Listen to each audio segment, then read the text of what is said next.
విగ్రహారాధన వాళ్ళు నమ్మరు. మరి వాళ్ళకు కూడా ఏదో ఉంటది కదా, అక్కడేదో గుడ్డ కప్పినా ఏదో ఉంది, అక్కడ అక్కడ క్రాస్ ఉన్నా ఏదో ఉంది. మరి అది కూడా లాజిక్ లేదమ్మా. అదే అంటున్నాను. ఇప్పుడు ఈ మూర్ఖ మతాలు ఏమంటే దేవుడు ఉన్నాడు కానీ వాడికి మేము పేరు పెట్టాం, ఆ పేరుతోనే పిలవాలంటే లాజిక్ ఉండదు. పోనీ విగ్రహారం చేయకూడదు అంటాడు కదా, పోనీ వాళ్ళు నమ్మిన దైవం అనే బొమ్మ మీద ఉమ్మేయమంటే వేడు. ఇప్పుడు విగ్రహమే లేదని అర్థమైంది నాకు, లాజిక్ అర్థమైంది. ప్రపంచంలో లియోనార్డో ఎక్కడో ప్లేస్ లో పెద్దదే జీసస్ విగ్రహం ఉంది, ఇలా ఉంటాడు. సేమ్ దాని రెప్లికా నెల్లూరులో పెట్టారు, చిన్నది.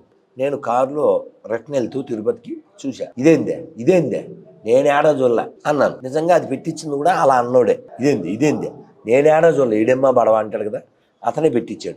నేనేమంటా అంటే విగ్రహారాధన వ్యతిరేకించే ఎనీ గొర్రెల్స్, ఇంకా బాగా చెప్పాలంటే హిందువులకే పుట్టిన గొర్రెల్స్, నీతి లేని గొర్రెల్స్ ఉయ్యండిరా అంటాను నేను, పడగొట్టేయండి అంటాను.